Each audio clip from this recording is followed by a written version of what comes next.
Hi, flooring ഗ്രൂപ്പിന്റെ മറ്റൊരു പുതിയ എപ്പിസോഡിലേക്ക് സ്വാഗതം. മൂന്നാം ഘട്ടത്തെക്കുറിച്ച് നമ്മൾ കഴിഞ്ഞ എപ്പിസോഡിൽ പറഞ്ഞു കേട്ടോ. അപ്പോൾ മൂന്നാം ഘട്ട വർക്ക് കഴിഞ്ഞ് കഴിഞ്ഞാൽ പിന്നെ നമ്മൾ നിങ്ങൾക്ക് വേണ്ടി വിട്ടുതരും.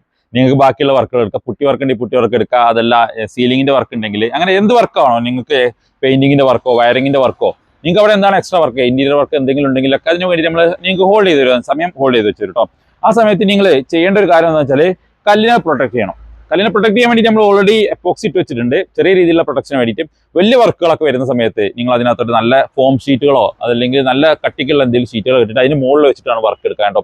കാരണം നമ്മൾ അപ്പോക്സിയെയും ക്രോസ് ചെയ്തിട്ട് ചില പണിക്കാരൊക്കെ അവരുടെ ലാഡർ വലിച്ചിട്ടൊക്കെ സ്ക്രാച്ചസ് വരാറുണ്ട്. ആശാരിമാരുടെ ഇത് വെച്ചിട്ട് ഉളി കട്ടിട്ടൊക്കെ വലിയ സ്ക്രാച്ച് വരാറുണ്ട്. അത് നമുക്ക് പിന്നെ പോളിഷ് ചെയ്ത് കഴിഞ്ഞാൽ പോകാത്ത പ്രശ്നം ഉണ്ടാവാറുണ്ട്. അപ്പോൾ ആ കാര്യങ്ങൾക്ക് വേണ്ടിയിട്ട് നിങ്ങൾ പ്രൊട്ടക്ഷൻ ആയിട്ട് നല്ല രീതിയിൽ ഷീറ്റും കാര്യങ്ങളൊക്കെ, മെയിൻ ആയിട്ട് സ്റ്റെയർ കേസ്, ഫ്രണ്ടിലെ സ്റ്റെപ്പൊക്കെ പോളിഷ് ചെയ്ത പീസുകളായിരിക്കും. അതുകൊണ്ട് തന്നെ ആ കാര്യം നിങ്ങൾ പ്രത്യേകം ശ്രദ്ധിക്കണം. അത് നല്ല രീതിയിൽ തന്നെ പ്രൊട്ടക്ട് ചെയ്യണം. നല്ല രീതിയിൽ വെയിലും കാര്യങ്ങളൊക്കെ തട്ടുന്ന ഏരിയ ആണെങ്കിൽ അതൊക്കെ കവർ ചെയ്യാനും ശ്രദ്ധിക്കണം.